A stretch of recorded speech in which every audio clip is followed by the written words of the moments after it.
E agora vamos tentar encontrar uma maneira de ter a densidade de carga de polarização. Ou seja, nós vimos que se eu tiver um dipolo elétrico, carga Q e carga menos Q, uma distância D entre eles, eu defino o vetor D, eu defini o momento dipolar como carga vezes distância. E isto em termos vetoriais.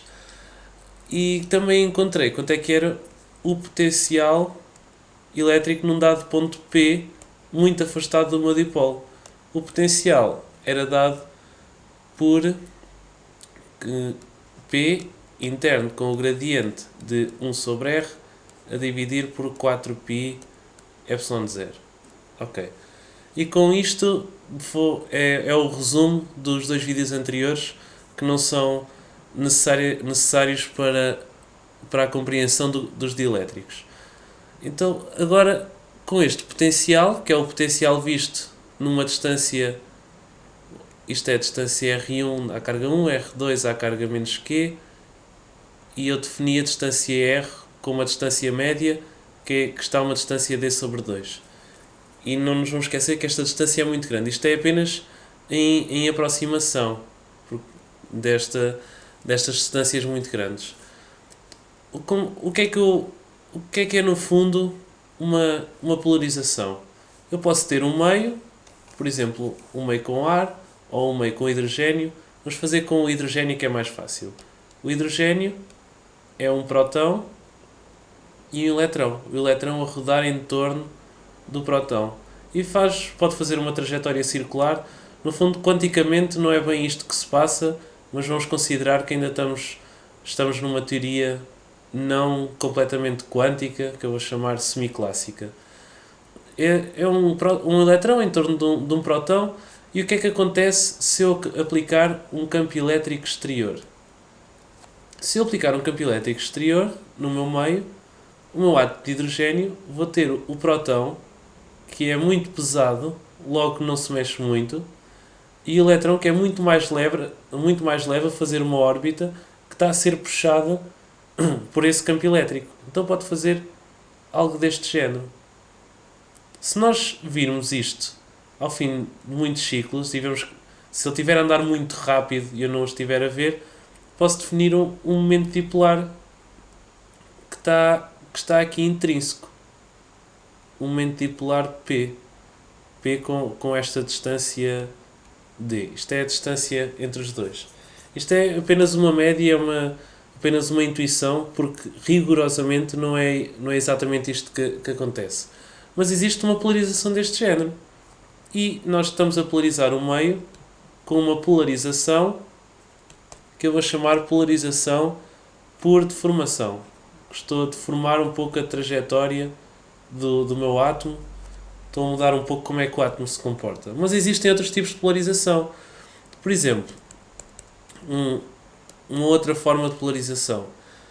A molécula d'água, o H2O. A molécula d'água, eu tenho dois hidrogénios, que são dois, que é na mesma um eletrão em torno de um próton, e tenho outro eletrão em torno de outro próton, numa trajetória deste género, e tenho lá no meio um átomo de oxigênio, que tem 8 eletrões e 8 prótons, e sabemos que entre eles estão 42 graus. Isto é apenas uma noção intuitiva do que é a polarização. Posso ver que o eletrão passa mais tempo fora do oxigênio do que dentro do oxigênio. Então, dizemos que a água, assim por este modelo, é aproximadamente positiva, tem uma polarização, uma polarização que muda um pouco por esta geometria. Ou então, vou dizer que é negativa, que é o eletrão que passa mais tempo fora, por isso que é uma polarização aproximadamente negativa. Mas isto é só um modelo, porque na prática a água não é polarizada. Se nós tocarmos na água não sentimos choque nenhum. O que pode acontecer é que se eu aplicar um campo elétrico externo, se eu aplicar um dado campo elétrico, eu vou ter um dipolo. E o campo elétrico total Este é um campo elétrico externo. O campo elétrico total vai ser o campo elétrico externo mais o campo elétrico do dipolo. Então vou ter que ter em conta também esta contribuição. E é daí que vem os dielétricos. Os dielétricos, no fundo, é nós estarmos a polarizar o meio, ou seja, estarmos a transformar isto em dipolos. Pode ser ar, pode ser água, e então temos que contar mais com este campo elétrico. Então a densidade de carga, além de ter uma densidade de carga, de ter várias cargas no meu meio, também vou ter uma densidade de carga de polarização. Ou seja, com o meu dipolo elétrico deste género, vou ter, se eu olhar muito longe, num sítio muito afastado, vou ter também em vários sítios estes P's e vai contribuir com uma densidade de carga de polarização. Então como é que a encontramos? Chega de intuição, vamos às contas. Através deste potencial, lembramos que o potencial era igual a 1 sobre 4π epsilon 0, o integral da densidade a dividir por R em volume. Mas também era igual a 1 sobre 4π epsilon 0, integral da densidade de superfície em superfície. Ou seja, eu tinha estas contribuições em termos de volume e em termos de superfície. Isto foi uma das maneiras que encontramos para representar o potencial dado uma densidade de carga. Pode ser uma densidade de carga em volume ou uma densidade de carga superficial. E até podemos ter as contribuições das duas e termos que as somar. Então, será que conseguimos pôr este potencial desta maneira? Para isso, precisamos de pôr aqui o integral. Para pôr um integral, eu vou transformar o meu momento dipolar num integral. E vou dizer que o meu momento dipolar é o integral de volume de uma intensidade de polarização. E a diferença entre a intensidade de polarização e o meu momento dipolar é que um é um P grande e o outro é um P pequeno. Intensidade de polarização. E da mesma maneira também posso definir a intensidade de polarização como a derivada do momento dipolar em relação ao volume. Pronto, é só uma definição, como o P posso chamar de densidade de polarização, densidade em volume. E agora, como é que podemos pegar nisto? O meu potencial então fica 1 sobre 4π epsilon 0, o integral da intensidade de polarização vezes o gradiente de 1 sobre R. Para quem não viu os vídeos anteriores, este gradiente é um vetor. O gradiente é dado por a derivada em relação a x, derivada em relação a y, derivada em relação a z, que está a atuar numa dada função, que neste caso é 1 sobre R. Mas também podemos ter gradientes em coordenadas polares, que é a derivada em relação a R, e 1 sobre R a derivada em relação a θ. Pronto. E em termos de revisões, penso que é tudo. Agora, é transformar isto nos integrais que eu tenho aqui em cima. Para fazer isso, quero separar estes gradientes. Podemos pensar em gradientes como derivadas.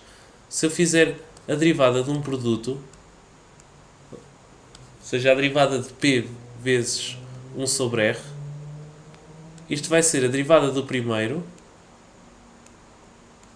vezes o segundo, mais o primeiro vezes a derivada do segundo. Em termos... O que é que isto quer dizer em termos de gradientes? Isto diz-me que a divergência da intensidade de polarização a dividir pelo raio, ou seja, porque é que eu tenho a divergência? Porque posso fazer este vetor, produto interno, com outro vetor. Vai ser igual à divergência da intensidade de polarização a dividir pelo raio, mais a intensidade de polarização, produto interno, com o gradiente de 1 sobre R. E é isto que nós temos. Ou seja, a minha intensidade de polarização interna com o gradiente de 1 sobre R vai ser igual, vou apagar isto aqui, vai ser igual ao gradiente, a divergência da intensidade de polarização dividido pelo raio, menos divergência da intensidade de polarização, tudo a dividir pelo raio. Ok. Com isto posto, eu paguei o potencial, mas ainda nos lembramos. Com isto posto, em que é que isto se transforma? Então, fico com o meu potencial, vai ser 1 sobre 4π epsilon 0, e agora tenho duas contribuições. Vai ser primeiro o integral do gradiente da divergência de P dividido por R dV, menos o integral da divergência de P, tudo a dividir por R dV. Vou passar este menos aqui para dentro. O que é que podemos utilizar? Sabemos pelo teorema da divergência que o integral de volume da divergência de um campo qualquer é igual ao integral de superfície desse campo, ou seja, ao fluxo desse campo sobre uma dada superfície. Esta superfície tem que ser fechada. Podemos aplicar isso no primeiro integral.